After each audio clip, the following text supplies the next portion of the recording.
De réfléchir à ce sujet avec vous. Alors, il faut déclarer ses conflits d'intérêts, vous savez, quand on commence à parler. Mon premier conflit d'intérêt, c'est que je ne suis pas philosophe et je vais vous parler d'éthique, et donc vous en savez plus que moi, donc je vais raconter des bêtises, mais c'est votre job de me le dire. Le deuxième truc, c'est que je suis pédopsychiatre et que les rapports entre la psychiatrie et la philosophie ont toujours été compliqués depuis le début. Voilà. Après, alors, l'éthique du placebo, moi, c'est vraiment un sujet qui m'a interpellé avec tout le buzz qu'il y a eu autour de l'homéopathie il y a quelque temps, hein, où j'ai été vraiment interpellé par le fait que il y a eu, parce que bon, ça fait des siècles que y a des gens qui prennent des granules homéopathiques, il y a des médecins homéopathes, etc. Bon, d'accord. Mais là, tout d'un coup, il y a eu une violence et des émotions très fortes, avec des prises de position, d'ailleurs étranges. On aurait pu imaginer que les collègues qui signaient l'article dans le Figaro soient de grands médecins académiques, vous voyez, des mandarins, alors que ce n'était pas le cas. C'était des médecins de terrain et des non-médecins. Et donc pourquoi tout d'un coup s'interroger là-dessus, et avec des arguments philosophiques, c'est autour de la rationalité. Hein, c'est pas rationnel, on n'a pas le droit de faire une chose comme ça. C'est mal. Si c'est mal, ça interroge l'éthique. Bon, alors, d'un autre côté, en plus, comme j'enseigne la méthodologie de recherche clinique, le placebo, c'est l'outil emblématique pour évaluer le médicament. Donc, du coup, je vous propose de réfléchir autour de ce sujet. Alors, d'abord, en principe, un placebo, c'est une pilule dans laquelle il n'y a rien. Et d'ailleurs, on dit que les granules homéopathiques au-delà de 15 CH, c'est du sucre, il n'y a rien. Et alors, déjà, donc il n'y a pas de principe actif. Sauf que, en étant un peu coquin, on pourrait dire quand même que le sucre, ça sauve des vies. Hein, c'est le traitement numéro 1 de l'hypoglycémie. Donc, en fait, dire qu'une granule homéopathique qui est constituée de sucre, c'est rien, c'est pas vrai. C'est du sucre. Et le sucre, ça fait quelque chose. Ça fait plaisir, par exemple. Et faire plaisir, ça fait pas rien. Bon, on va pas épiloguer là-dessus, mais déjà, vous voyez, il y a déjà un saut. On dit c'est un placebo, donc il n'y a rien dedans, il n'y a pas de principe actif, mais j'aimerais qu'on m'explique ce que c'est qu'un principe actif. Alors, d'ailleurs, c'est rigolo, c'est que, je ne sais pas si vous avez déjà essayé de voir la définition d'un médicament, eh bien, en fait, on ne sait pas. Selon que c'est l'Union européenne, le Code de la santé publique, etc., on n'a pas tous les mêmes définitions d'un médicament, et en particulier, un aliment n'est pas un médicament. Et comme le sucre est un aliment, alors du coup, c'est pas un médicament. Mais ça sauve des vies, mais c'est pas un médicament. Et pourtant, c'est une substance chimique, on peut faire du sucre de synthèse, etc. Vous voyez que c'est là aussi un peu compliqué. Alors, néanmoins, on laisse tomber, d'accord, le sucre, on va dire qu'il n'y a rien et que c'est un placebo. Alors, on sait que, là tout le monde est d'accord, même les signataires de la pétition, le placebo peut faire du bien. Il y a des gens qui sont même guéris avec un placebo. Alors, et aussi, alors, c'est moins su, mais on le sait nous tous, ça peut faire du mal aussi. Hein, il y a des effets indésirables avec des placebos. On appelle ça l'effet nocebo. Et d'ailleurs, c'est intéressant, c'est les effets standards indésirables de la plupart des médicaments. Nausées, vomissements, céphalées, etc. Des trucs fonctionnels. Et ça fait sens, hein, ça fait sens. Alors, l'autre truc aussi, c'est qu'on a quelques études de neurosciences. Alors là, c'est fantastique parce que dès qu'on met les neurosciences dedans, tout le monde se tait. Hein. Ça aussi, je trouve que c'est un problème éthique, hein, le fait que, on va y revenir beaucoup, hein, le fait que dès que la biologie dit quelque chose, on n'a plus le droit de dire quoi que ce soit derrière. En tout cas, les neurosciences montrent que le placebo stimule l'hippocampe, taratata, et donc ça fait quelque chose vraiment. Et là aussi, c'est drôle, c'est que le fait qu'on guérisse un malade, si on lui donne un placebo, le malade est guéri, ça suffit pas. Si les neurosciences disent que ça a vraiment un effet sur le cerveau, alors là, on peut dire que ça fait vraiment quelque chose. Que le malade soit guéri, ça suffit pas. qu'on voit sur l'image que ça fait quelque chose. Mais en tout cas, tout ça marche. Alors, donc le placebo, en termes d'objet d'étude scientifique, on a du matos, on a un corpus de connaissances. Alors après, où est le problème? Le problème, c'est que, alors là, vous êtes bien placé, beaucoup mieux placé que moi pour le savoir, même si, voyant des patients, c'est aussi quelque chose qui m'interpelle, c'est que vous savez qu'aujourd'hui, les patients, il faut les informer de tout, les effets indésirables des médicaments, des examens qu'ils vont avoir, etc., etc., et puis qu'ils doivent être autonomes minimum dans le fait qu'on va choisir avec eux un traitement. Et donc, bien entendu, là se pose le problème de, si on avait dans l'idée de leur proposer un placebo, comment on va faire? Comment on va faire? Parce qu'il va falloir les informer qu'en fait, on va leur donner un truc dans lequel il n'y a rien. Alors, donc, ça a turlupiné beaucoup de collègues. Alors, il y en a qui ont proposé un truc, vous avez peut-être entendu parler de ça, l'open placebo. Donc, l'open placebo, pour le dire vite, on va dire aux gens, voilà, vous avez quelque chose, vous avez une homéopathie fonctionnelle. Alors on ne sait pas trop ce que c'est, mais on sait que c'est très dérangeant et que d'ailleurs vous souffrez, et je reconnais votre souffrance, il n'y a pas de souci, mais je ne sais pas trop ce que c'est, et puis on ne sait pas trop le soigner. Mais peut-être qu'en vous donnant une pilule dans laquelle il n'y a rien, en fait, peut-être que ça va marcher. Et d'ailleurs, il y a des études qui montrent que ça marche. Donc je vous propose de vous donner cette pilule, il n'y a rien, et vous allez voir, ça peut marcher quand même. Voilà, open placebo. Alors, c'est des collègues nord-américains qui ont proposé ça. Alors, quand même, je ne ferai jamais un truc comme ça, moi, c'est pas possible. Parce que, en gros, si je dis que je prescris une pilule imaginaire, je considère que mon malade est un malade imaginaire. Et c'est bien un peu ce qui se passe. C'est-à-dire, si je lui dis, vous avez mal, je reconnais votre souffrance, mais je vous donne un truc dans lequel il n'y a rien, ça veut dire qu'il n'a rien. Quelque part. Et ça, quand même, même si on le dit avec le sourire, avec empathie et tout ça, on le dit quand même. Donc, alors, peut-être que dans un environnement culturel donné, ça peut fonctionner, hein. Mais en tout cas, je ne peux pas faire un truc comme ça, c'est pas possible. Je ne ferai jamais un truc comme ça.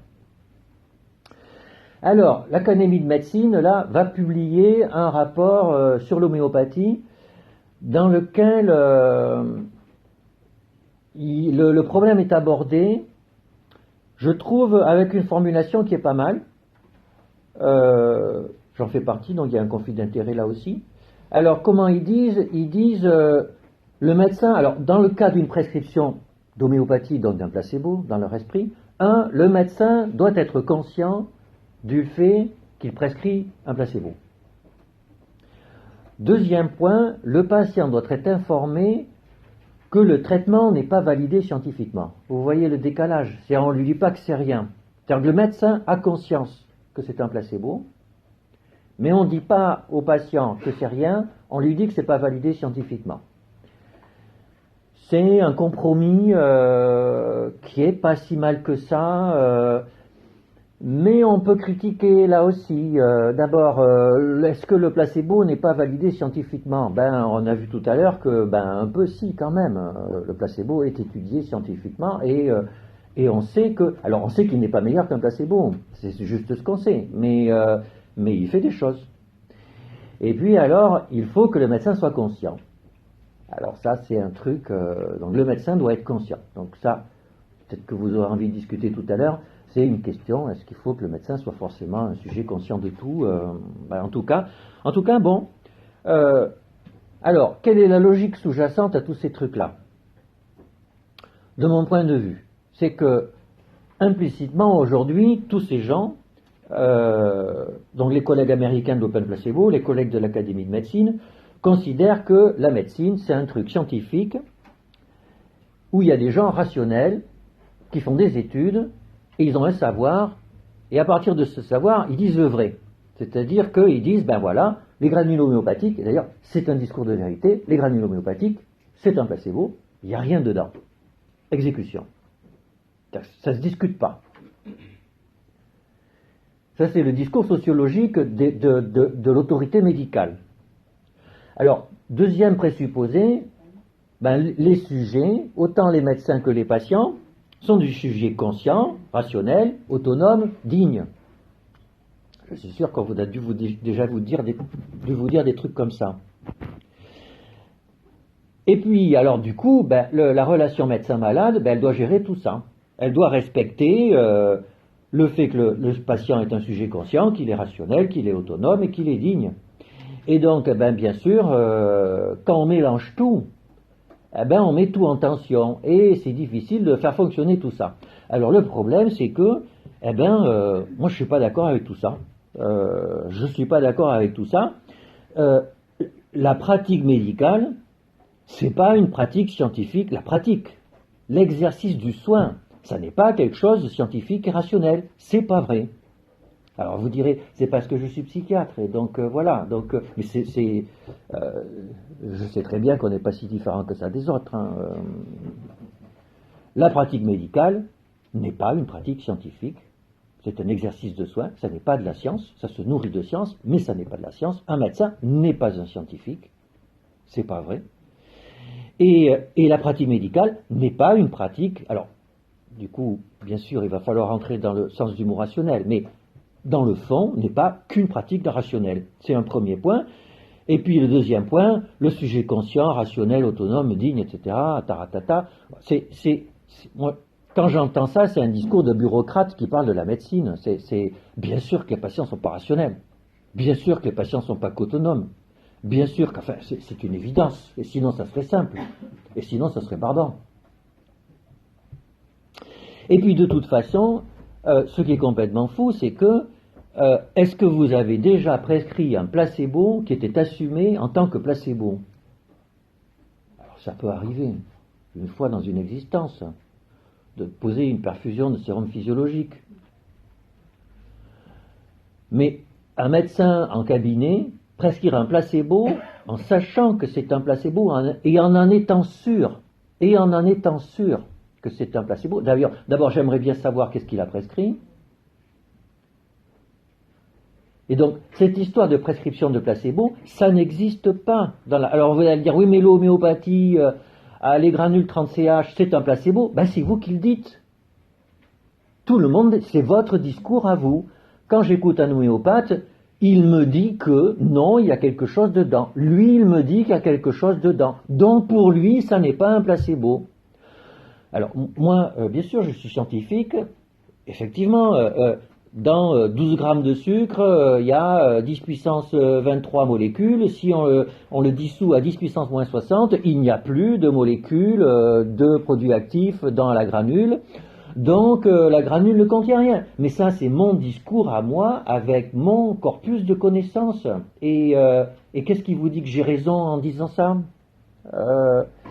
Et donc, ce que j'entends, moi, c'est que d'autres disent le contraire. Et donc dire que c'est une prescription de placebo, ça mérite discussion. Ça mérite discussion. Donc de toute façon, les placebos assumés en tant que tels, c'est une exception rarissime. Donc en fait, le problème ne se pose pas. Par contre, le problème qui se pose tous les jours, c'est qu'il y a un gradient de placebo. Alors donc, il y a des médicaments, donc on appelle ça des placebos actifs. Alors d'ailleurs, je ne sais pas si vous avez entendu parler de ça, on utilise ça dans des essais thérapeutiques maintenant, parce que le problème c'est que quand vous testez un médicament et qu'il a des effets indésirables très particuliers, le placebo risque de ne pas avoir les mêmes effets indésirables. Et donc du coup, on va lever l'aveugle. Et donc dans des études, on va prescrire le médicament à une posologie très largement infraclinique, mais il conservera ses effets indésirables, ce qui d'ailleurs pose un problème éthique. Mais bon, ça c'est une autre histoire. Et donc du coup, le médicament est un placebo en termes d'efficacité thérapeutique, parce que sa posologie est très largement infraclinique. Mais il va avoir le même profil de tolérance, donc on va conserver l'aveugle. Vous voyez l'astuce? On appelle ça un placebo actif. Dans la pratique clinique, on utilise tous les jours tout un gradient de placebo actifs. Alors, il y a d'abord des placebos actifs, qu'on peut présenter en tant que tels, c'est-à-dire c'est des médicaments bidons, mais on ne sait jamais. Donc ça, c'est typiquement l'homéopathie. Vu de loin, au clair de lune, on met un liquide avec je sais pas quoi, une décoction de n'importe quoi, on le dissout à 10 puissance moins 60, on le mélange avec du sucre, c'est bidon. Mais bon, il y a des gens qui disent que ça marche, avec des histoires de mécanique quantique, etc. Bon. On ne sait jamais, peut-être que ça marche quand même. Hein. Enfin, c'est peu probable, mais on ne sait jamais. Vous voyez. Et ce souffle de on ne sait jamais, ça change tout. Parce que quand je vais le prescrire, ben, je vais être en face de mon patient, je vais dire, ben, il y a ça, on ne sait jamais. Et vous savez que on ne sait jamais, c'est totalement différent que de dire, je vous prescris ça, mais il n'y a rien dedans. Donc ça, c'est le premier niveau. Le deuxième niveau, c'est ça pourrait marcher, mais en fait, on n'en sait rien. Alors là, typiquement, c'est le magnésium. Alors, vous savez qu'il y a des prescriptions de magnésium qui est remboursée par la sécurité sociale et que, en fait, on ne sait pas ce que ça fait vraiment. Alors, il y a bien sûr dans la réanimation des sujets qui ont des hypomagnésémies, et donc le magnésium, c'est important. C'est un ion nécessaire à la vie. Mais après, alors... Il y a des études sur magnésium et anxiété, magnésium et stress, magnésium et dépression, magnésium et crampes, chez la femme enceinte, chez le sujet âgé, etc., avec des petites données qui ne sont pas complètement ridicules, mais le niveau de preuve est diaboliquement faible. Et de toute façon, aucune firme ne va faire d'études, puisque ça ne coûte rien. Donc, et puis, c'est juste c'est un ion, donc à fabriquer, c'est rien du tout. Donc il y a un doute. Il y a une plausibilité physiologique qui n'est pas absurde. Il y a des dosages, alors vous savez, il y a des collègues qui font des dosages de magnésémie, qui trouvent que c'est inférieur à la normale, et il y a même des études épidémiologiques qui disent que 10% de la salle a une hypomagnésémie, donc il faudrait tous nous donner du magnésium, et etc. Voilà. Et donc on ne sait pas ce qu'on fait, ça peut marcher, mais la plupart des collègues savent que quand ils donnent du magnésium, en fait, ils donnent un placebo. Mais quelque part, on peut y croire. Parce qu'après tout, il y a des études. Moi, je peux dire, il y a même une revue de la littérature sur le magnésium et troubles anxio-dépressifs. Donc, si on me dit, ah, mais c'est sérieux, je dis, bah, il y a une revue de la littérature qui, voilà, j'y crois pas trop. Mais... Et j'exclus pas d'en prendre un jour. Pourquoi pas? Voilà une petite cure. Alors après, il y a l'autre niveau, il y a des choses sérieuses. Par exemple, le paracétamol. Le paracétamol, on a un mécanisme d'action, encore que les gens ne savent pas qu'au XXIe siècle, en fait, on ne sait pas vraiment comment ça marche. Mais quand même, on a des petites notions.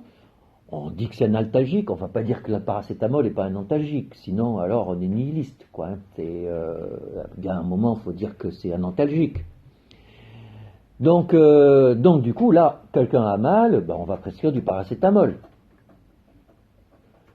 Ben, sauf que quelqu'un vient vous voir avec un lumbago, vous prescrivez un paracétamol, ben, faites de la revue de la littérature du paracétamol dans le lumbago, c'est pas supérieur à un placebo.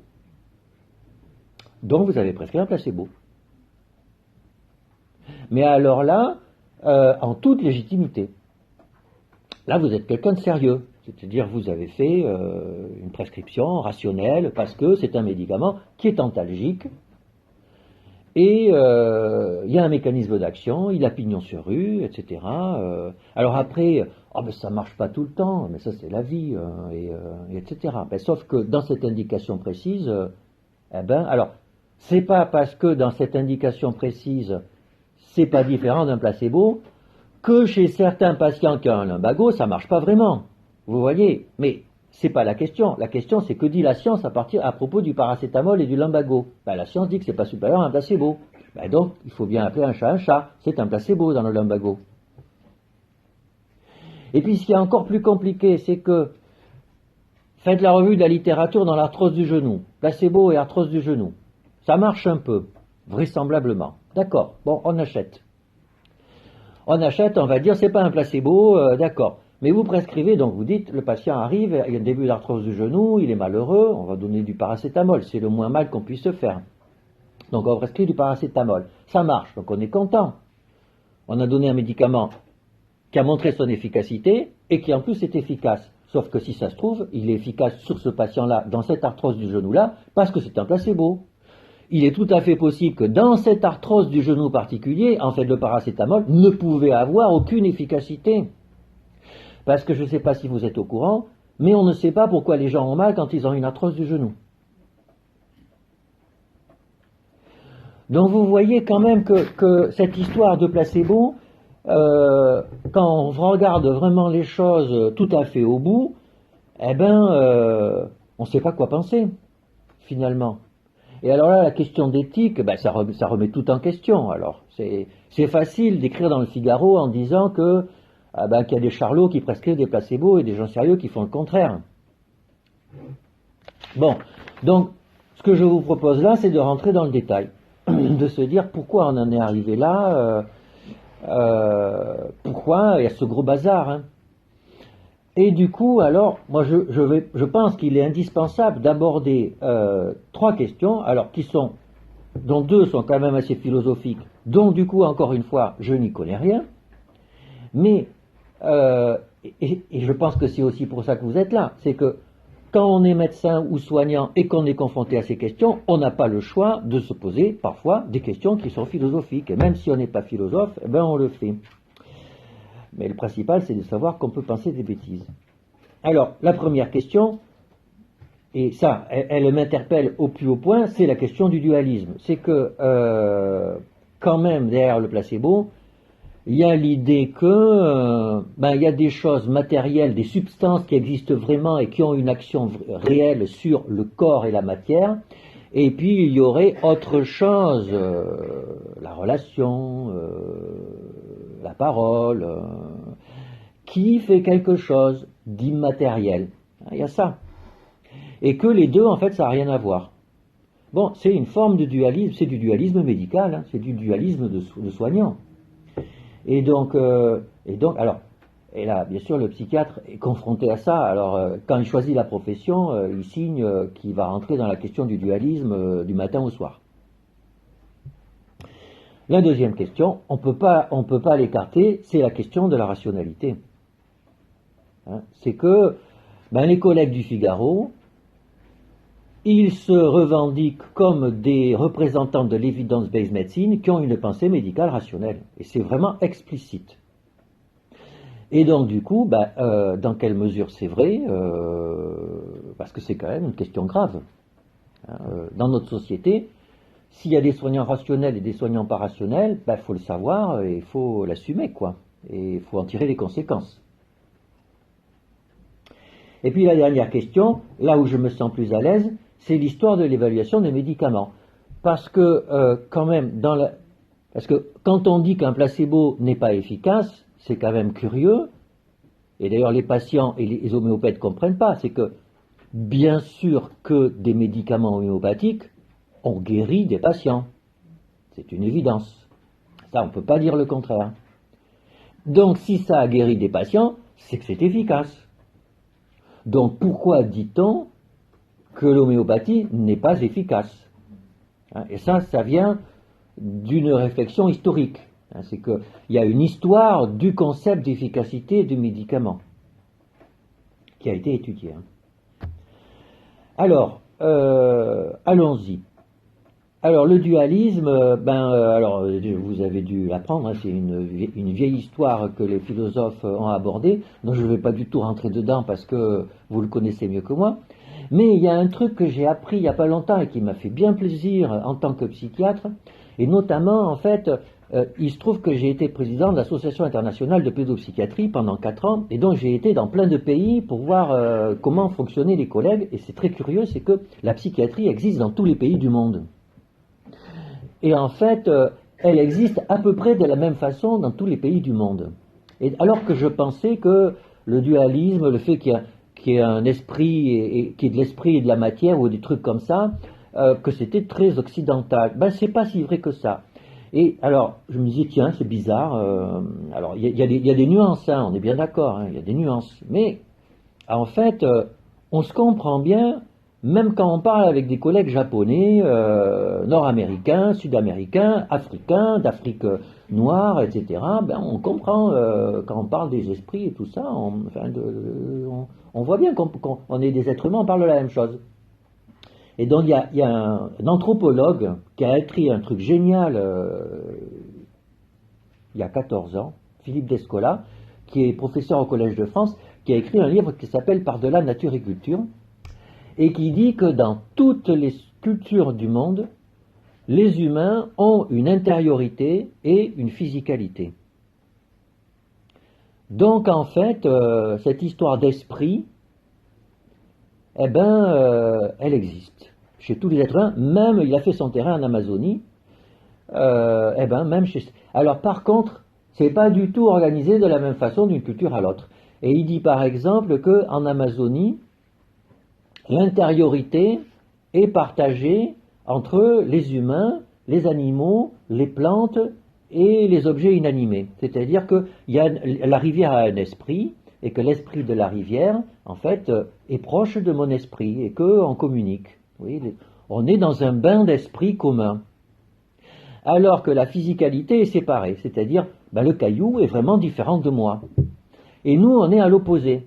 On est à l'opposé, c'est que le caillou est constitué d'atomes et nous sommes constitués d'atomes. Nous sommes physiquement comme les cailloux. Par contre, nos esprits sont complètement séparés. Le caillou n'a pas d'esprit. Les animaux, on se pose la question, mais en tout cas, c'est pas le même que le nôtre. En tout cas, certains se posent la question. Et puis même, entre nous, on n'a pas forcément le même esprit, et au bout du compte, on a un esprit tout seul et on est perdu dedans. Et donc, on a une intériorité, une physicalité, mais en fonction des cultures, eh bien, on ne le vit pas de la même façon. Je trouve que c'est très fort comme résultat. Alors, ça a des conséquences très importantes pour nous, humains, occidentaux, mais aussi pour nous soignants. C'est qu'en fait, comme je vous le disais, ce qui caractérise notre intériorité à nous, occidentaux, et alors ça, dans la clinique psychiatrique, on le voit, c'est qu'il y a une solitude psychique de tous nos concitoyens qui est quelque chose de dramatique. Quand on discute en entretien avec des patients, les gens sont seuls. Ils sont seuls. Psychiquement, ils sont seuls. La solitude est un problème massif. Et d'un autre côté, donc le fait qu'on soit seul à l'intérieur de nous-mêmes est quelque chose qui nous fait souffrir et qui nous interpelle au quotidien, et tout le monde. Et de notre côté, eh ben, la science ne s'intéresse absolument pas à l'intériorité. Alors, vous allez me dire, il y a les sciences cognitives. Enfin, ça n'a rien à voir. Les sciences cognitives, c'est le sujet pensant en tant que système traitant l'information. Ça n'a rien à voir avec la solitude de l'humain dans la société. Et d'ailleurs, pour nous psychiatres aussi, c'est un sujet, c'est que les neurosciences qui sont maintenant notre science, ne s'attaquent absolument pas aux problèmes intimes qu'expérimentent nos patients. À tel point, par exemple, et ça c'est très concret, c'est que vous savez qu'on prescrit des antidépresseurs, vous en avez sûrement prescrit, qu'il y a des centaines d'essais, il y a eu des milliards d'euros dépensés pour évaluer les antidépresseurs. D'ailleurs, les résultats, on pourrait en discuter. Mais on n'a quasiment jamais fait d'études où on demande à des gens, mais finalement dans votre vie, qu'est-ce que ça vous a fait de prendre un traitement antidépresseur? Vous voyez à quel point il y a un déni scientifique de l'intériorité du patient. On a dépensé des milliards, des dizaines de milliards d'euros pour savoir si un antidépresseur était supérieur à un placebo sur une échelle de mesure. On n'a pas dû dépenser plus de 30 000 euros tout simplement pour poser des questions à des gens, pour faire une étude qualitative en leur demandant, mais vous avez pris des antidépresseurs, ça vous a fait quoi dans votre vie? Alors, et c'est drôle parce qu'il y a eu une étude qu'il a faite, et les gens répondent, avant les émotions s'accrochaient à moi, c'était dur, maintenant c'est comme s'il y avait une vitre insonorisée entre le monde et moi. Vous voyez ce qu'on a comme information qui a une valeur clinique considérable, parce que bien sûr quand vous prescrivez un antidépresseur, comme tout médicament, les gens vous demandent finalement qu'est-ce que ça va me faire. Eh bien la science ne s'intéresse pas à ça, parce que la science occidentale ne s'intéresse pas à l'intériorité du sujet.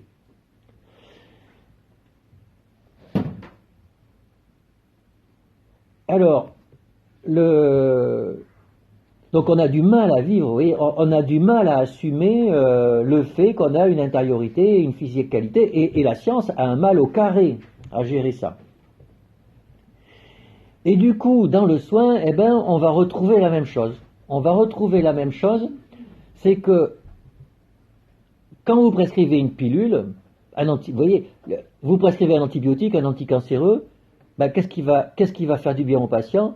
Eh ben, c'est le contenu de l'antibiotique et de l'anticancéreux.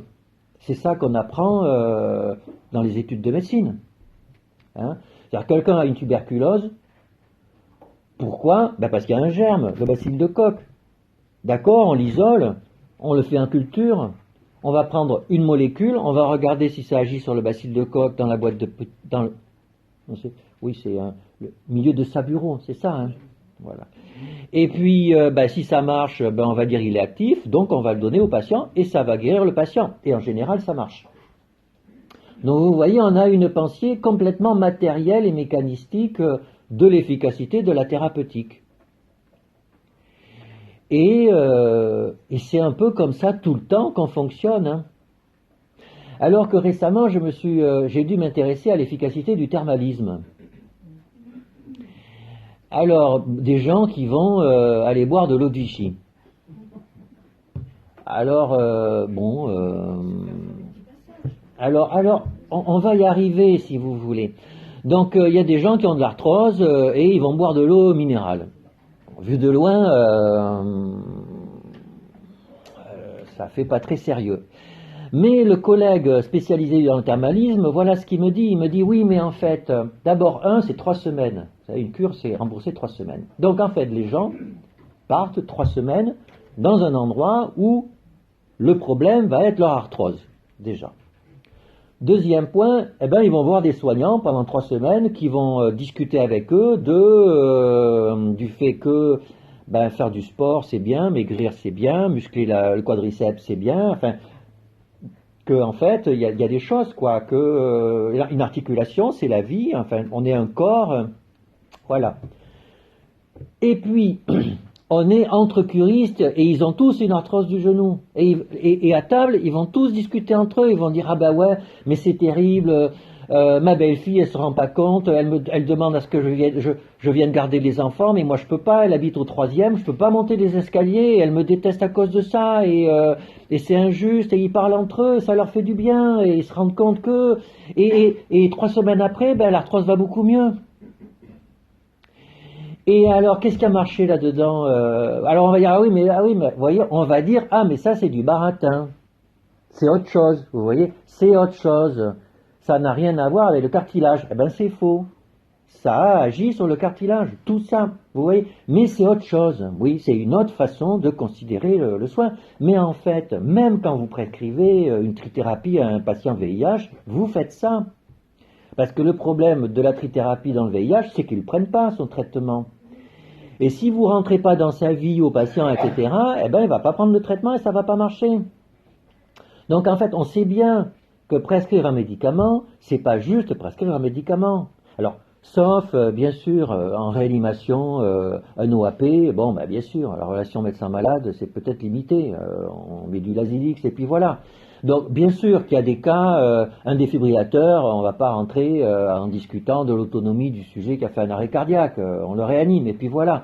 Donc il y a des cas emblématiques où cette question ne se pose pas, mais c'est minoritaire. Dans l'immensité de la pratique médicale, en fait, la prescription n'est qu'un élément du geste thérapeutique. Alors, on va dire, ah mais oui, mais bien sûr. Ben oui, bien sûr. Voilà, ben oui, bien sûr. le geste thérapeutique est un geste complexe qui implique la chimie, qui implique la parole, qui implique la vie des gens, qui implique la relation, l'empathie et tout ça. Et c'est pas que romantique, c'est juste la réalité de l'efficacité d'un soin. Alors, après la question de la rationalité. Alors ça, si vous voulez, ça c'est quand même... c'est un problème encore plus fort, c'est que vous avez aujourd'hui des gens qui disent ce médicament est efficace, ce médicament n'est pas efficace. Et quand ils le disent, eh ben, ils sous-entendent qu'ils ont la vérité. Et là, et c'est pas un fantasme, hein, c'est que ils sont persuadés de dire la vérité. C'est-à-dire, les statines sont efficaces dans la prise en charge de l'hypercholestérolémie et dans la prévention de l'infarctus du myocarde. Et c'est prouvé. Donc si c'est prouvé, c'est vrai. Parce que la preuve, ça dit la vérité. Et le BM, c'est la médecine fondée sur des faits prouvés. Donc, si vous commencez à dire que vous y croyez pas, eh ben, vous êtes un obscurantiste. Donc là, il y a une vraie question. De quel droit disent-ils que c'est prouvé? Alors, si je vous dis ça, c'est qu'un jour, on m'a posé la question en cours. On dit, finalement, médecine fondée sur des faits prouvés, mais où est la preuve? Et j'ai regardé, alors du coup, j'ai cherché preuve. En fait, c'est rigolo, c'est qu'à la fois dans la littérature française, dans l'encyclopédie Universalis à l'époque, mais dans la Stanford Encyclopedia of Philosophy, d'ailleurs, je ne sais pas si vous connaissez, mais je trouve que c'est une excellente source gratuite et qui est assez facile à lire. Eh bien, une proposition est prouvée quand elle est établie par une méthodologie reconnue, ça on connaît, et qu'elle entraîne une croyance. Déjà, ça calme. Alors après, en tant effectivement qu'ancien mathématicien, le sujet, pour moi, le vrai, c'était comme en mathématiques, quoi. Tout multiple de 6 c'est un multiple de 2. C'est juste vrai. Vous pouvez prendre le problème sous tous les angles, vous ne pouvez pas dire le contraire, c'est vrai. Et donc, il y a des choses vraies et des choses fausses. Et voilà. Alors, c'est vrai que on appelle ça des vérités formelles, et ça fait partie du monde de la vérité. Mais dans la vraie vie, en fait, c'est pas ça. Et du coup, dans la vie du soin, c'est la vraie vie. Dans la vraie vie, la vérité, en fait, de ce que j'en ai compris, parce que ce sujet est extraordinairement compliqué, de ce que je n'ai compris, c'est pas ça. Alors, il y a très longtemps, il y a un philosophe qui a dit que et donc c'est des vérités liées à l'expérience de la vie, quoi. On dit que c'est vrai parce que dans ma vie c'est vrai. Et il disait que une chose est vraie, la vérité c'est l'adéquation entre la chose et l'esprit. Et donc on prend toujours, beaucoup de philosophes prennent l'exemple de la pluie et ils disent, je dis il pleut, est-ce que c'est vrai? Si par la fenêtre il y a des gouttes qui tombent du ciel, ça veut dire qu'il pleut, donc quand je dis qu'il pleut c'est vrai. Il y a une adéquation entre ce que je dis, ce que j'ai pensé, et la réalité des choses. Alors, je vais m'arrêter 30 secondes là-dessus parce que ce truc-là est très très important. Très très important parce que du coup, en fait, l'adéquation entre la chose et l'esprit, le problème c'est que la chose, c'est-à-dire le fait qu'il tombe des gouttes du ciel, quand c'est des gouttes qui tombent du ciel, ça va à peu près, on est à peu près tous d'accord pour se dire, est-ce que tu vois qu'il y a des gouttes qui tombent du ciel, d'accord, donc il pleut, on est tous d'accord. Sauf qu'en médecine, ça va être plus compliqué que ça, et que du coup, la réalité de la chose, notre façon de considérer la chose, va pas être la même pour chacun d'entre nous. Et donc du coup, on va pas tous considérer que les choses sont vraies de la même façon. En particulier le patient et le soignant. Et là, ça va possiblement poser un problème dans la relation thérapeutique. Je vais juste, on reviendra sur la question du soin à propos de ça dans la conclusion, mais là je vais prendre un exemple. Alors, je ne suis pas dans la post-vérité, hein, c'est pas du tout ça. Mais je vais prendre un exemple. Vous savez qu'il y a des gens qui disent que la Terre est plate. Hein. Alors, je pense que la Terre est ronde. Et je plaisante pas, c'est-à-dire, je pense vraiment que la Terre est ronde. Néanmoins, si quelqu'un passe toute sa vie à 20 km autour de son lieu de naissance, ben, l'expérience qu'il a de la vie, de tout, s'il y a un lac près de chez lui, quand il n'y a pas de vent, la surface du lac, elle est plane, strictement plane. Donc lui, il va dire que la Terre est plane. Son expérience de la rencontre avec la réalité, c'est que la Terre est plate. Et si vous arrivez et vous lui dites « Non mais attends, la Terre elle est ronde », il va vous regarder, il va vous dire « Mais écoute, montre-moi que la Terre est ronde. On va se balader et tu vas voir, c'est plat. » Et il aura raison. C'est-à-dire que ce qu'il dit, la Terre est plate, rencontre son expérience de la vie de façon complètement bijective. Il y a une identité entre la proposition la Terre est plate et son expérience de la platitude de la réalité matérielle.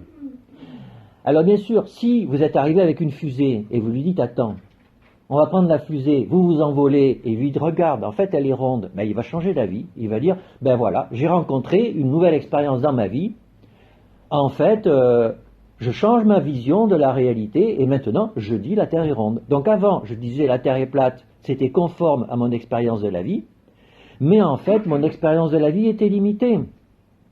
Et maintenant j'accepte que la Terre soit ronde. Et donc, c'est pour ça que ce n'est pas de la post-vérité, c'est que nous avons tous certaines connaissances, observations de notre environnement. À partir de ces observations, eh bien, nous les organisons en une théorie, nous avons une théorie du monde. Et parfois, on dit des choses, et quand ces choses sont congruentes avec notre théorie du monde, ben on dit que c'est vrai. Et donc, du coup, si des gouttes d'eau tombent du ciel, je dis, il pleut. Parce que dans ma représentation du monde, eh ben, il y a des nuages, que les nuages, c'est un peu comme le brouillard, par moments ça se condense, ça fait des gouttes qui tombent, ça s'appelle la pluie. C'est ma théorie du monde. Et si je dis il pleut, c'est congruent avec ma théorie du monde. Alors, et là, vous voyez bien sûr où je veux en venir, c'est que c'est la théorie du contenu d'une granule homéopathique.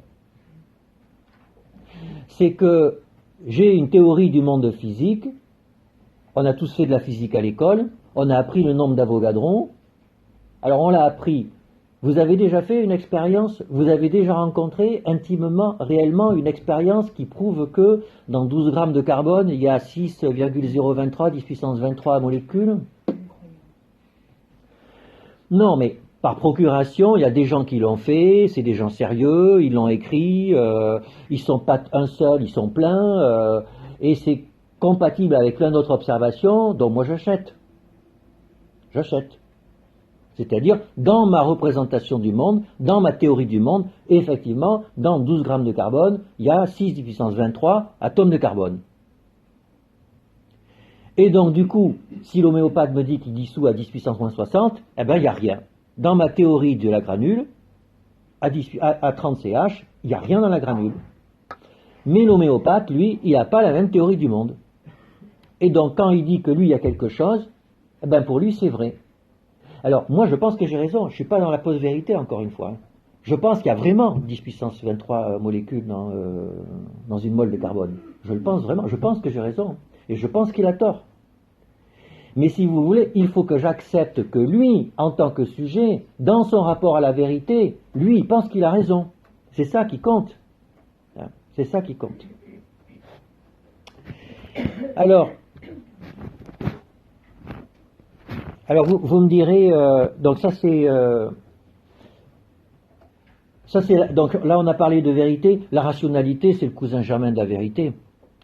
C'est le cousin germain de la vérité, parce qu'il y a aussi plusieurs formes de rationalité. Alors il y en a une qui a à voir avec la rationalité formelle, mais dans la vie de tous les jours, la rationalité, dans la vie de tous les jours, on ne fait pas des syllogismes. Hein. dans la vie de tous les jours, on fait des inductions, des trucs comme ça, on dit, bah oui, ah bah oui, c'est une hyperthyroïdie, pourquoi? Bah parce que c'est toujours comme ça. Vous n'avez pas une preuve que dans la maladie de Basedow, il y a une exophtalmie. C'est pas prouvé mathématiquement, mais c'est juste que on dit que c'est comme ça. Et donc voilà, et puis ça marche. Donc dans la vraie vie, on n'a pas des vérités formelles. Non, alors, et ça, il y a dans les mêmes sources des gens qui disent que la rationalité, c'est pas forcément le principe de non-contradiction, etc., etc. Ils disent quelqu'un est rationnel s'il met en œuvre ce qu'il faut pour arriver à ses fins. Je trouve ça très sympa. Et parce qu'en médecine, naturellement, vous voyez où on va en venir. Du coup, c'est complètement conséquentialiste. C'est-à-dire, je suis rationnel si je mets tout. Je suis un médecin rationnel si je mets tout en œuvre pour que le patient il trouve son compte, finalement. Alors ça se discute, hein. Ça se discute, mais c'est pas absurde. Alors bien sûr, c'est plus compliqué parce que quelles sont les fins du malade, ça, on y reviendra peut-être un peu, c'est compliqué. Mais au moins, si vous voulez, au moins ça décomplexe, c'est que quand on dit, quand des collègues disent, ah mais oui, mais ce type de soin est pas rationnel, vous pouvez dire, attends Coco, t'entends quoi par rationnel? Si rationnel, c'est arriver à ses fins, puisqu'il y a des philosophes qui disent ça, ben alors, ce que l'homéopathe fait, ben c'est rationnel, puisque dans une certaine mesure, il y a des patients, ça arrive à leur fin. Et donc là, j'arrive au troisième point, l'histoire de l'évaluation des médicaments, puisque quand même le coup de l'homéopathie ça marche pas, c'est qu'on dit ah bah ouais, bah c'est pas supérieur à un placebo, donc c'est pas efficace. Alors là, figurez-vous que en fait c'est encore plus compliqué que les deux points précédents. Et ça alors c'est complètement non dit. Il y a un livre très intéressant écrit par un historien américain, Harry Marks, sur The Progress of Experiments. C'est l'histoire de la recherche thérapeutique au cours du XXe siècle aux États-Unis, mais ça marche pour nous aussi, de 1900 à 1990. Et donc il montre qu'en fait, au tout début de l'évaluation des thérapeutiques, la pensée de l'efficacité était une pensée déterministe, causale, mécanistique, formelle. C'est la pensée de Claude Bernard. Et Claude Bernard, il le dit textuellement dans l'introduction à la médecine expérimentale. Il dit, pour soigner les gens, il faut trouver la cause des maladies. Et alors on développe des remèdes pour agir sur ces causes. Alors on connaît le déterminisme des maladies et le déterminisme de l'efficacité, et alors on a prouvé l'efficacité. Et c'est typiquement ce qui se passe avec les antibiotiques. C'est ce que je vous disais avec la tuberculose. Quelle est la cause de la tuberculose? Donc pendant longtemps c'était très compliqué, parce qu'il faut être honnête, il y a plein de symptômes, ou la syphilis, vous imaginez, un tableau de syphilis, pour dire que c'est une maladie infectieuse,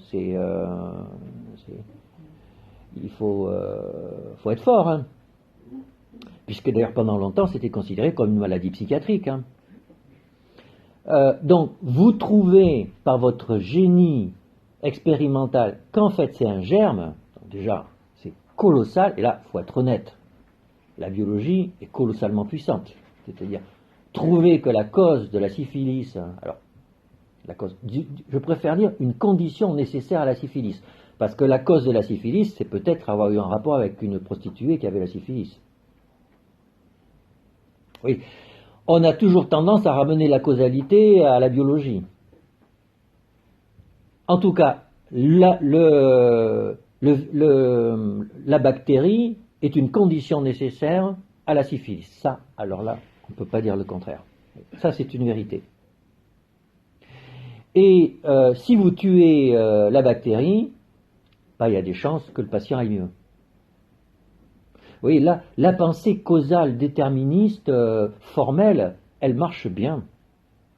Et comme les maladies infectieuses bactériennes ont représenté des problèmes colossaux dans la santé des humains, pensez à la peste, le choléra, tout ça, enfin, tous ces problèmes, la tuberculose, la syphilis, enfin, tous ces problèmes-là qui étaient énormes.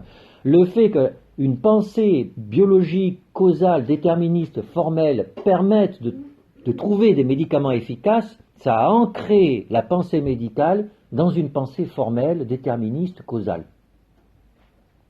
Le problème, c'est que dans l'immense majorité des maladies, ça ne marche pas comme ça. C'est-à-dire, vous prenez un cancer du poumon, quelle est la cause? En tout cas, une condition nécessaire, en général, c'est le tabac. Une fois que vous avez dit ça va vous servir à rien pour soigner le patient. Il peut même continuer à fumer, c'est pas ça le problème. Donc, en fait, trouver la cause des maladies, bien souvent, pour soigner les gens, ça sert à rien. La cause, c'est bien pour la prévention, pour le soin, c'est pas si utile que ça.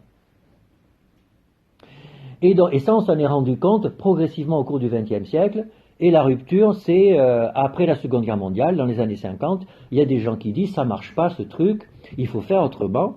Et comment on va faire autrement? On va faire ce que faisaient les agronomes pour évaluer l'efficacité des semences. Ils faisaient des essais randomisés. Et donc, il y a des gens qui disent, on va faire des essais randomisés. Et donc, vous connaissez tous, on va tirer au sort, on va donner le médicament A versus autre chose. Et puis, on va faire des tests statistiques, et puis on va regarder ce qui marche le mieux. Et puis, comme ça, on saura si les médicaments marchent. Mais alors, là, c'est vraiment une rupture épistémologique, c'est que on n'est pas du tout dans une pensée déterministe, causale et compagnie, quoi. Parce qu'en fait, l'essai randomisé, c'est très particulier, il démontre que le médicament est efficace en moyenne, donc sur un sujet moyen. Or, les sujets moyens n'existent pas dans la vie. Donc, l'essai randomisé démontre formellement une efficacité sur un sujet qui n'existe pas. Et ça, c'est dramatique pour les médecins. C'est dramatique pour les médecins parce qu'en fait, et d'ailleurs on le sait bien, les statines sont efficaces, mais c'est efficace. Ça veut dire quoi? Quelqu'un a fait un infarctus, il a un syndrome métabolique, vous lui donnez une statine. En principe, ça va lui faire du bien. En principe. Oui. Ce que ça va lui faire vraiment à lui, vous en savez absolument rien. Rien du tout. Rien du tout. Alors, et pourtant on dit, la statine est efficace. D'ailleurs, quand on y réfléchit, c'est incroyable le nombre de gens qui meurent en recevant des médicaments efficaces, qui ont été prouvés comme étant efficaces, et pourtant ils meurent. Et pourtant, le médicament a fait la preuve de son efficacité. Vous voyez à quel point c'est fou, Ce discours d'efficacité, pour des patients, est complètement en dehors de la réalité. Si c'est efficace, c'est que ça va me soigner. D'ailleurs, ils nous le disent, vous m'avez donné un truc qui n'est pas efficace, alors que c'est evidence-based. Pourquoi? Parce que c'est efficace en moyenne. Et alors là, en fait, il s'est passé quelque chose de psychologique qui n'est pas enseigné du tout. C'est que, figurez-vous, tout vient de la nature de l'inférence statistique utilisée dans l'analyse des données des essais thérapeutiques.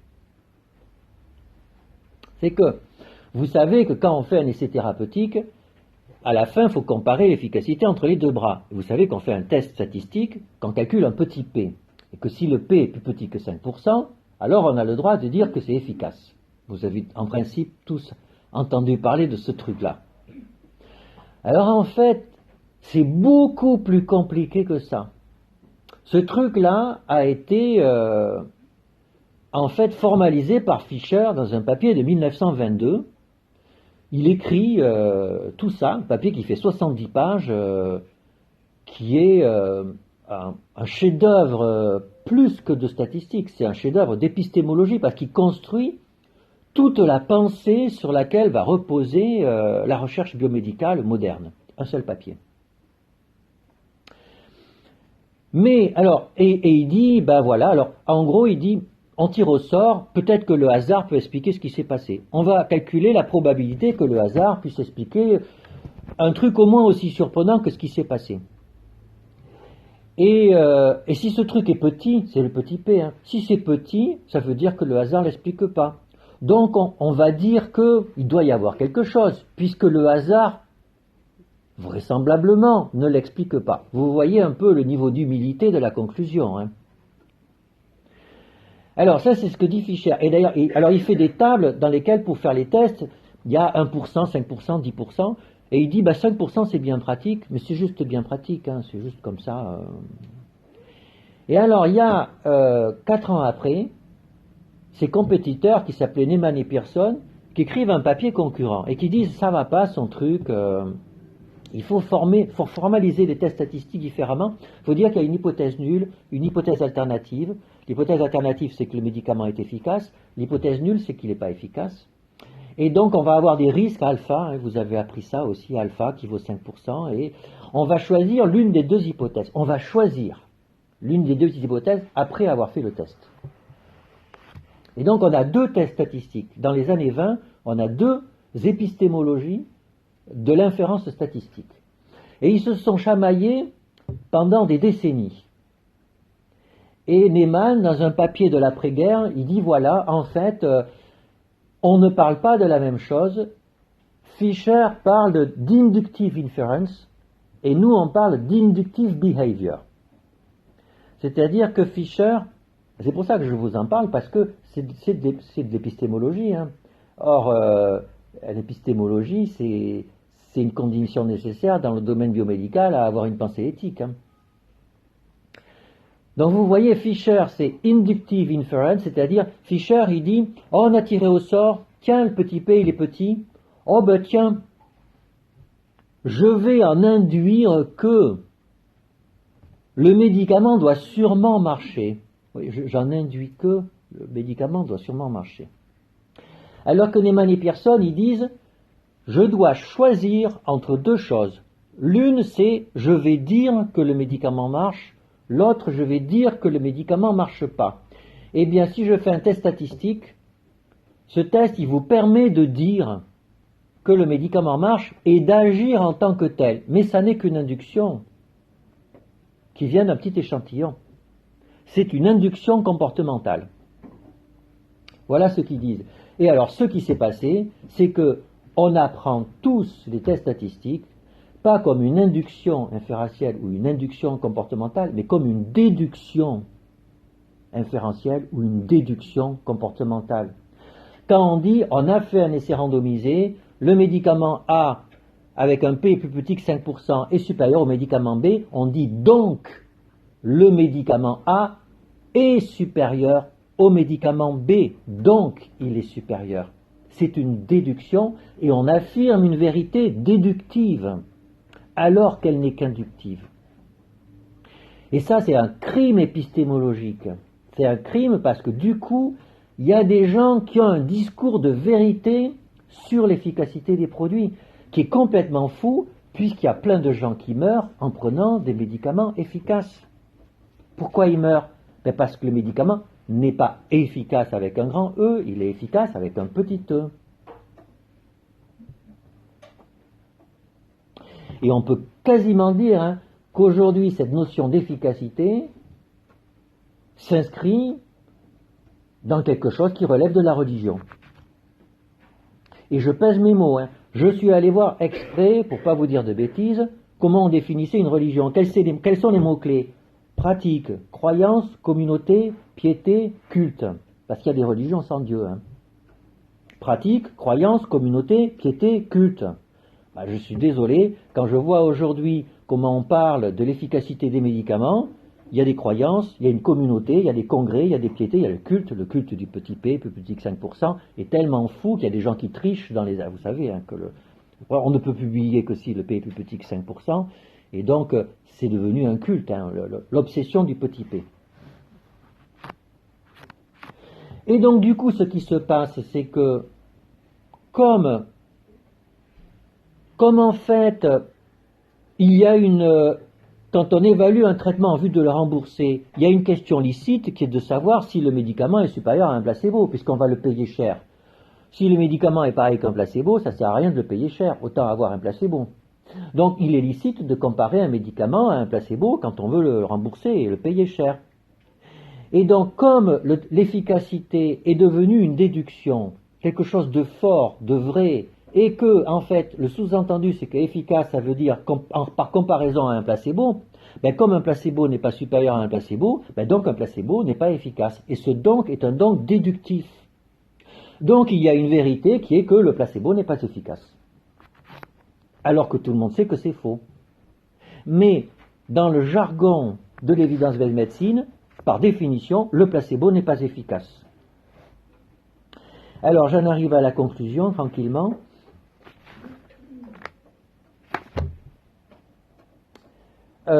Qu'est-ce qui ne va pas? Ce qui ne va pas, c'est qu'on a oublié que l'évidence-based médecine relève de la praxis, c'est-à-dire de la pratique, de l'action. Les statines, on dit que c'est efficace, pas parce qu'on énonce une proposition qui est vraie. On dit que les statines c'est efficace parce qu'effectivement, quand vous avez quelqu'un d'hypertendu avec un diabète de type 2 qui a fait un accident coronarien, il vaut mieux lui donner une statine. Je crois vraiment qu'il vaut mieux faire ça. Après avoir lu tous les articles de la littérature, les effets indésirables des statines qui existent, etc., etc., je pense que vous ferez beaucoup plus de bien que de mal en faisant ça. Mais c'est pas, vous voyez, il n'y a pas de vérité là derrière, c'est juste en tant que de clinicien à clinicien, après avoir regardé tout ce qu'on a fait de la façon la plus carrée possible, dans un dispositif expérimental, en pratique, il vaut mieux faire ça. Mais, peut-être que chez certains patients, on aura intérêt à ne pas le faire. Hein, peut-être, c'est une induction. Hein. Donc l'EBM ne conduit pas à des connaissances théoriques. L'EBM conduit à améliorer les pratiques. Et ça va avoir des conséquences éthiques, parce que c'est difficile de s'opposer à des connaissances théoriques fortes, mais s'opposer à des conseils de pratique, on peut discuter. Alors, au final,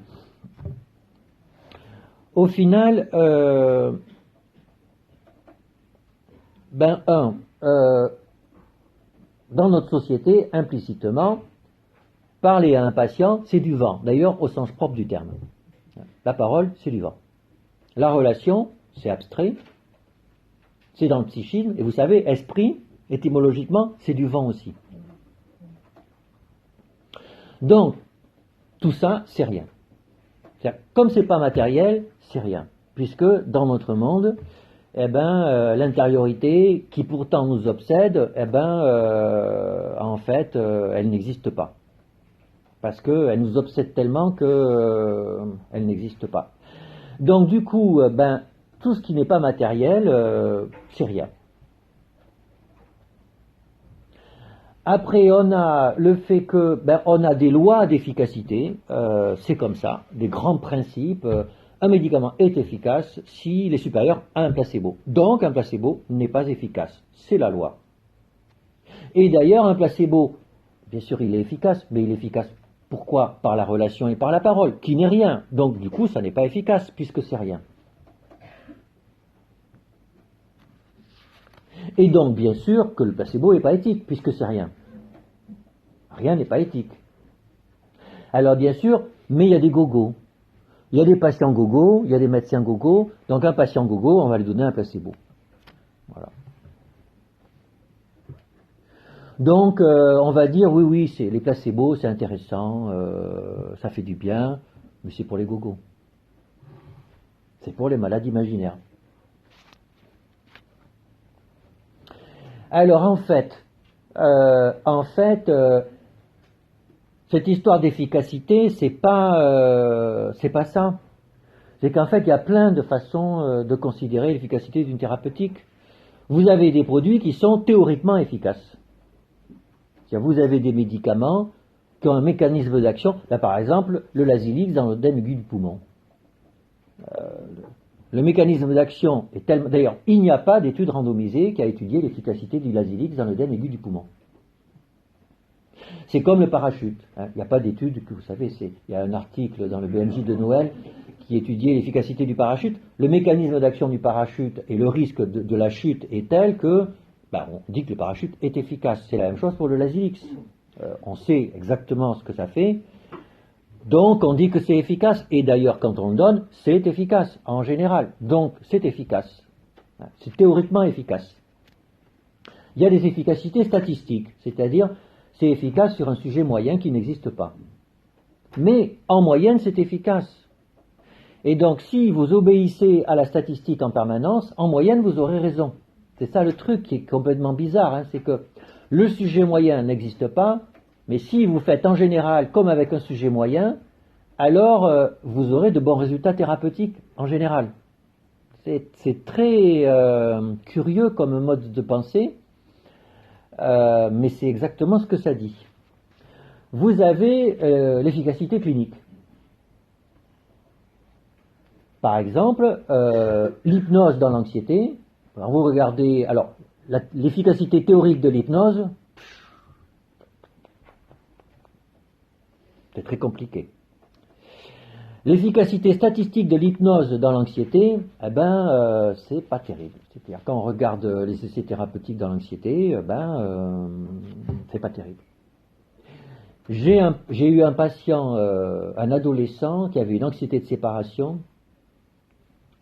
Je n'ai jamais vu ça de ma vie. Il ne pouvait pas vivre à moins de 3 mètres de son père, qui est agriculteur. Donc vous imaginez ce que c'est. Quand son père part en tracteur, il est obligé d'être dans le tracteur.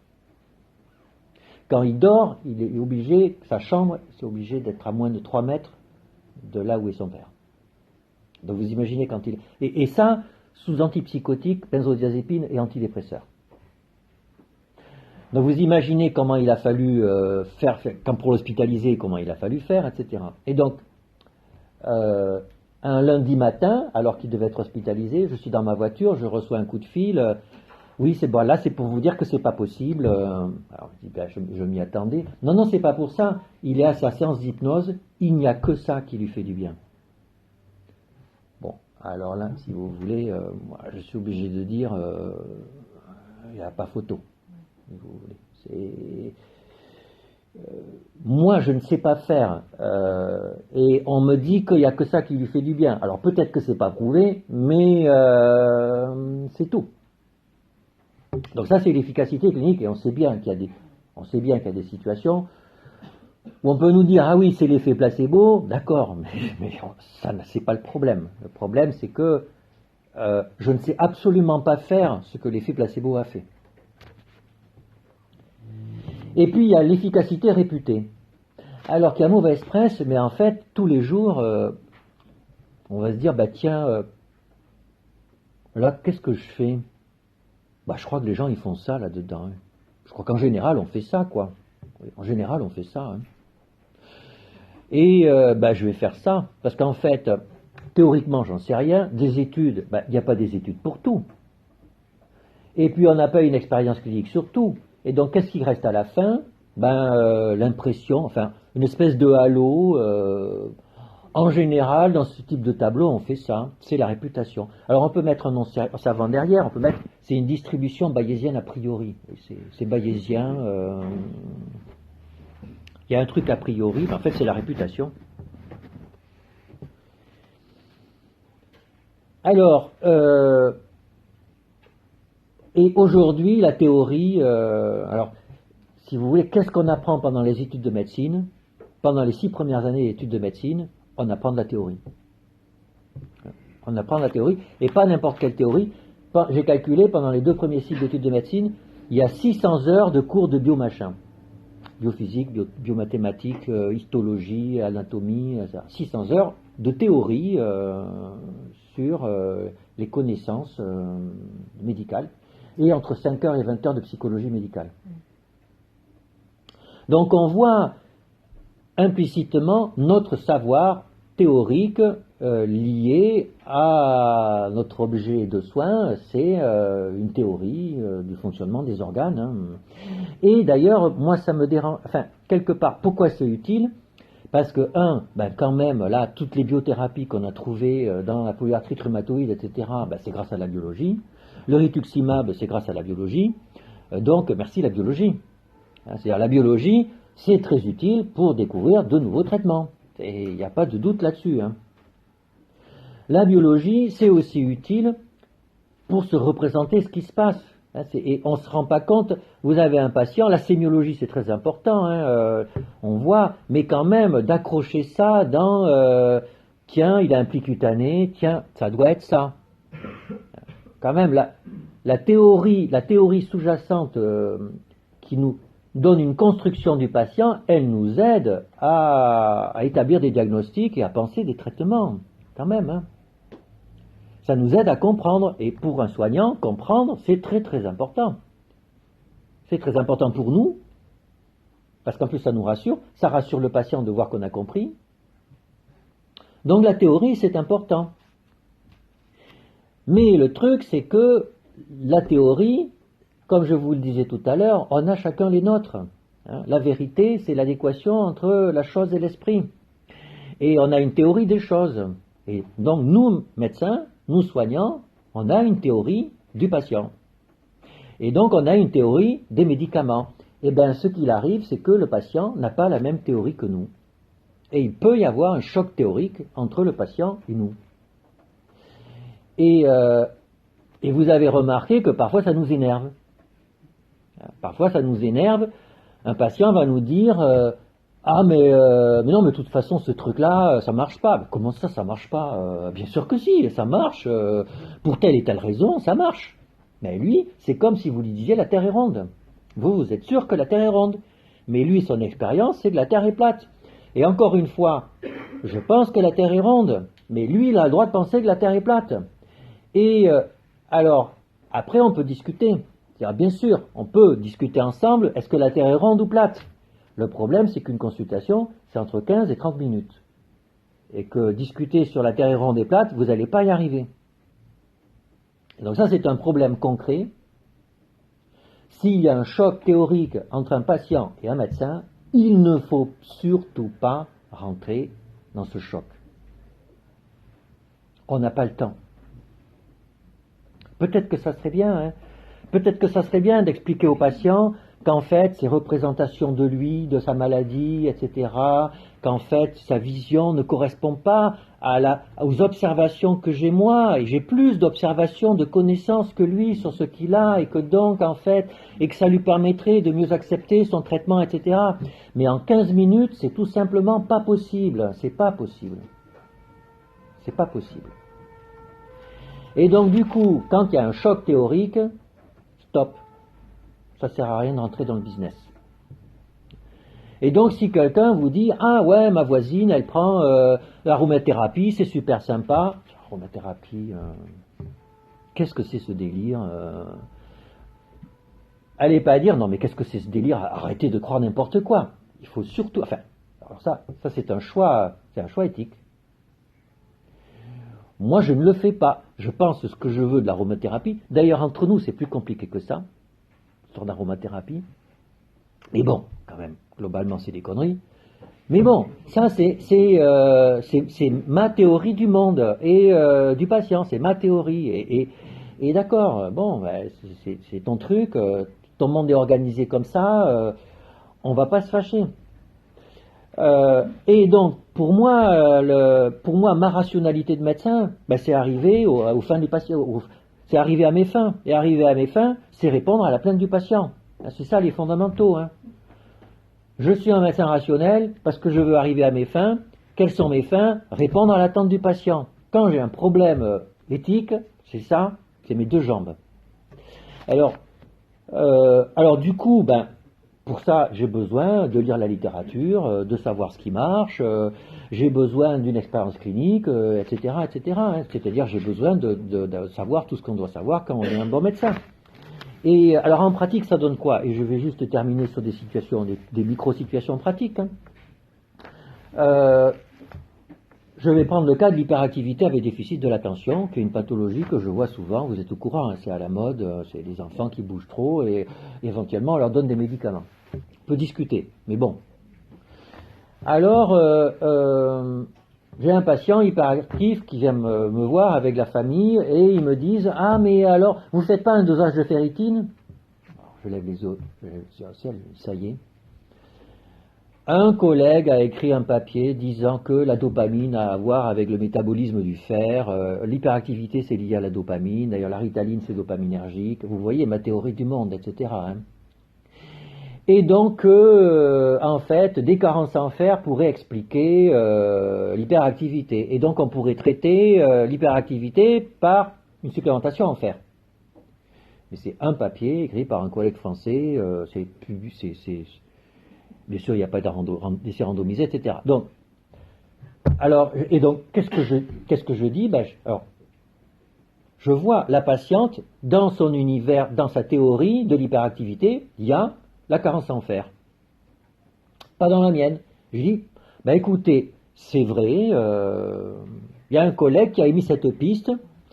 Pour moi, ça n'est pas suffisamment abouti pour que je me lance dans des dosages parce que j'ai pas envie, votre fils de 6 ans, de l'envoyer au laboratoire faire un prélèvement sanguin. C'est pas rien. J'ai pas envie, alors que je pense que cette hypothèse est encore spéculative. Je n'ai pas envie de faire un prélèvement sanguin le jour où ça sera étayé par plus d'études, où on aura montré que la supplémentation en fer améliore les symptômes, alors je le ferai. Alors, vous pouvez le faire, hein, mais moi je ne le ferai pas parce que je pense que c'est pas éthique. Et bon, voilà. Alors, entre nous, je pense que le fer est un placebo. Vous voyez ? Or, il y a un principe actif. Hein. Alors, encore que le fer, c'est dans la viande. Enfin, est-ce que le fer est un médicament ? J'en sais rien. Mais c'est comme le magnésium. En tout cas, pour moi, là, cette demande, quelque part, de prescription de fer, c'était une demande de placebo. Dans mon univers, dans ma théorie, c'était un placebo. Or, je ne prescris pas de placebo. C'est aussi mon positionnement. Et c'est comme ça que je l'ai fait. Alors après, il y a autre chose. Hein. On vient me voir, pareil, hyperactivité. Alors je dis, il y a la ritaline. Ah ouais, mais la ritaline, etc. Est-ce qu'il n'y aurait pas un truc naturel ? Alors je dis, si. Il y a une étude qui a été faite pour un régime alimentaire. Donc une étude, pareil dans le Lancet, où on fait manger de la viande et du riz et des poires. Et ça marche très bien. Alors, c'est une étude, et je suis obligé de dire qu'elle est bien faite. Alors, là, la théorie qu'il y a derrière, alors là, je dis, on ne comprend absolument pas pourquoi ça peut marcher comme ça. Mais il y a une étude, donc, si vous le souhaitez, on peut essayer. Si vous le souhaitez, on peut essayer, puisque, alors on a essayé, bien sûr c'est impossible, parce que l'enfant à la cantine, il ne peut pas arriver avec sa boîte en plastique où il y a de la viande, du riz, etc. Il mange dans les trucs, dans les assiettes de ses camarades, et donc, en fait, cette prise en charge, même si elle est efficace, elle est irréalisable. Mais au moins on a essayé. Et donc, alors, je ne sais pas si c'est un placebo ou pas, ce régime. Je ne sais pas, puisqu'il n'y a qu'une étude. Je pense que l'étude est buggée. Mais je n'en suis pas sûr. En tout cas, les parents voulaient cette option. J'ai trouvé que c'était éthique de le faire. Vous voyez, il n'y avait pas d'urgence thérapeutique. Donc j'ai accepté qu'on se lance dans la piste du placebo parce que j'ai un doute. J'ai un doute sur le fait que ça soit un placebo ou pas. Là, j'ai un doute sérieux. Alors après, il y a pareil, on vient me voir, ah oui, mais alors qu'est-ce que vous pensez des colorants ? Peut-être qu'il est hyperactif à cause des colorants. Alors là, alors c'est une question qui a été posée, qui a été étudiée, a priori c'est non. Alors là je dis, alors là vous savez, le rationnel est quand même très faible, c'est-à-dire on prête tous les torts aux colorants, c'est sûr que c'est pas cool, mais enfin ça fait pas quand même tous les malheurs de la Terre, c'est pas raisonnable de penser ça. En plus, les études montrent que, a priori, c'est pas ça. Donc, vous pouvez essayer de faire une éviction des colorants, mais vous savez, ça va sérieusement vous compliquer la vie. Donc, vous pouvez le faire. Je serai à votre place, ça ne serait pas la priorité. Alors après, l'éviction du sucre. Il a été dit que le sucre était... Vous voyez, alors, c'est pas des placebos, mais on est dans la constellation, c'est le même problématique. C'est la même problématique. On pourrait dire que le sucre est un nocebo, quoi. C'est-à-dire le sucre est... Et donc, alors, là, c'est plus compliqué, parce que sur un plan théorique, le sucre et la dopamine, il y a des choses, il y a des petites données, et donc, je suis obligé de dire... sur un plan théorique, c'est pas impossible, ce que vous me dites, que le sucre, voilà, ça a été dit. Il y a des études qui l'ont étudié et les résultats sont ambigus. Donc, vous pouvez essayer, mais je vous préviens, compte tenu de la sévérité du trouble de votre enfant, si ça marche, ça va marcher un peu, et le fait de l'enlever le sucre, je vous garantis que ça va être chaud. Donc vous voyez aussi, et je pense que le sucre est un enfin que l'argument, l'éviction du sucre est un placebo en creux. C'est-à-dire qu'en fait, c'est pas un placebo qu'on donne, c'est quelque chose qu'on enlève. Mais en fait, l'éviction du sucre, c'est un geste placebo. C'est-à-dire j'enlève quelque chose, et en enlevant ce quelque chose, c'est une action thérapeutique imaginaire, dans mes représentations à moi. Mais je ne l'ai pas présenté comme ça, pour des raisons éthiques, parce que dans le fond, je n'en sais rien, et il y a un rationnel potentiel. Et curieusement, vous voyez, je n'ai jamais eu de demande d'homéopathie pour la prise en charge de l'hyperactivité. Vous voyez, c'est drôle, hein. C'est que les parents savent que c'est tellement violent, enfin ceux qui viennent me voir, qui savent que c'est pas pour l'homéopathie. Voilà, alors, donc vous voyez, c'est compliqué, l'éthique du placebo, c'est plus compliqué que ce qu'on pourrait penser. Hein, et que les histoires d'open placebo et tout ça, c'est un peu à côté de la plaque, parce que c'est en dehors de la réalité du soin. Alors, bien sûr, là où je dois reconnaître que la situation est peut-être un peu plus compliquée, et je comprends un peu les médecins généralistes, c'est que je suis dans une position de médecin universitaire qui travaille dans un CHU. Donc du coup, mon discours par rapport, même en ayant un discours mesuré par rapport au placebo, j'ai un discours d'autorité de fait. Mais pour un collègue qui exerce en libéral, je reconnais que c'est plus compliqué. Que avec effectivement cet espace de... Plutôt que de dire qu'on est dans la post-vérité, moi je dirais plutôt qu'on est dans la post-rationalité, c'est que vous avez effectivement maintenant beaucoup de patients qui vont voir des médecins en cabinet et qui ont un discours de post-rationalité, qui ont un discours complètement fou sur la pathologie et sur les médicaments, et que du coup ça pose un réel problème dans la prise en charge. Ça pose un réel problème dans la prise en charge, et que je comprends du coup que les collègues s'arc-boutent sur leur rationalité à eux, si vous voulez. Ils se sentent en danger sur ce qui étaye leur pratique, hein, et qu'ils appellent rationalité. Et donc là, il y a une question qu'il ne faut pas éliminer, mais c'est une question de société. C'est plus une question de société qu'une question d'éthique du soin. Eh bien, j'aurai maintenant plaisir d'en discuter avec vous.